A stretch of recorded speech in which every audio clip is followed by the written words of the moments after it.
भारत के पूर्वोत्तर राज्यों में पिछले 4 दिनों से भारी बारिश के कारण अब तक 37 लोगों की मौत हो चुकी है, जिसमें सिर्फ बारिश ही नहीं हो रही है। लगातार बारिश होने के कारण बाढ़ की स्थिति उत्पन्न हो गई है और लैंडस्लाइड की घटनाएं भी हुई है। इस तरह लैंडस्लाइड और बाढ़ की घटनाओं से अब तक 37 लोगों की मौत हो चुकी है, जिसमें सबसे ज़्यादा असम में 10 से ज़्यादा लोगों की मौत हो चुकी है।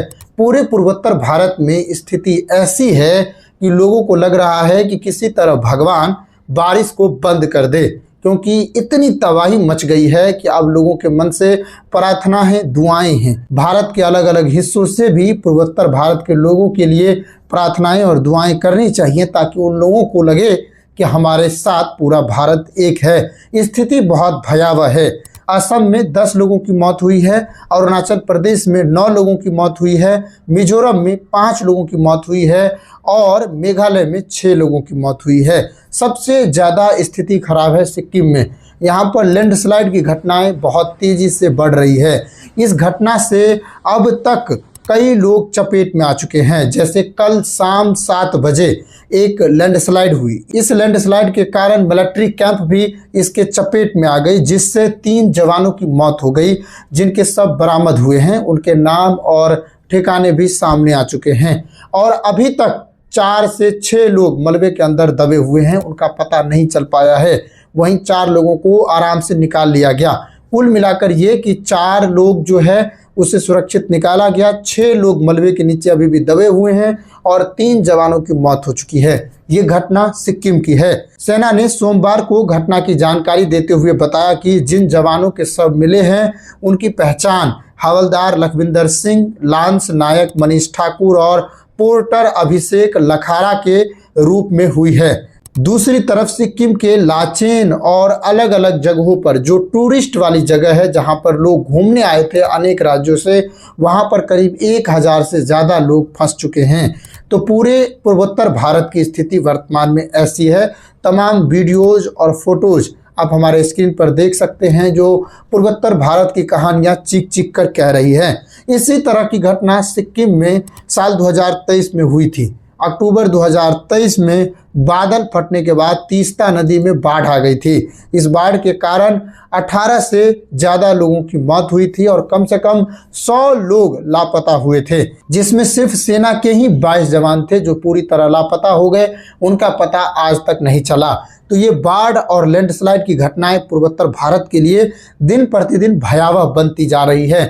2023 में आप उन लोगों के बारे में सोच सकते हैं जिनके बच्चे खो गए और उनको आज तक अपने बच्चों के बारे में कुछ नहीं पता चला, और फिर आज ऐसी घटनाओं का सामना करना पड़ रहा है।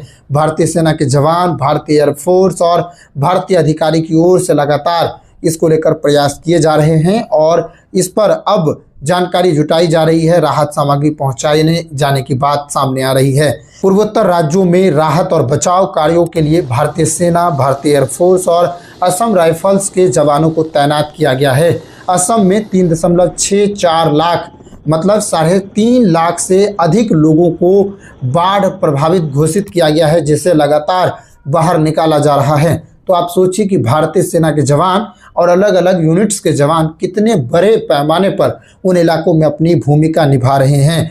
पूर्वोत्तर भारत के ब्रह्मपुत्र और बराक समेत 10 प्रमुख नदियों को खतरे के निशान के ऊपर घोषित कर दिया गया है। उन्हें रेड अलर्ट बता दिया गया है। मतलब ये नदी किसी भी समय उफान तोड़ सकती है और बाढ़ का ऐसा मंजर बना सकती है जो और स्थिति को भयावह बना सकती है।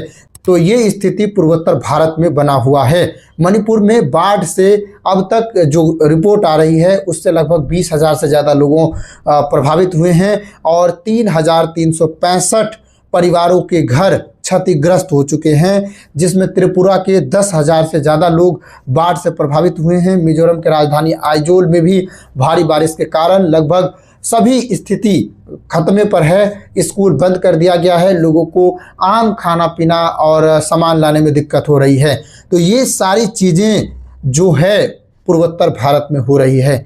मतलब पूर्वोत्तर भारत के सभी राज्यों में बहुत ही दयनीय स्थिति है। वहाँ बारिश और बाढ़ और भूस्खलन की वजह से पूरी की पूरी स्थिति बिगड़ चुकी है। आप हमारे स्क्रीन पर तमाम तस्वीरें देख सकते हैं, जिससे पता चल रहा है कि सेना के जवान किस तरह आम नागरिकों को सुरक्षा मुहैया करवा रहे हैं। सेना के जवान अपने नावों पर बैठाकर लोगों को घरों से निकाल रहे हैं। पानी इतनी ज़्यादा है कि सड़कों पर भी और खाली जगहों पर भी पानी भर चुका है और वहाँ पर नाव से यात्रा करना पड़ रहा है।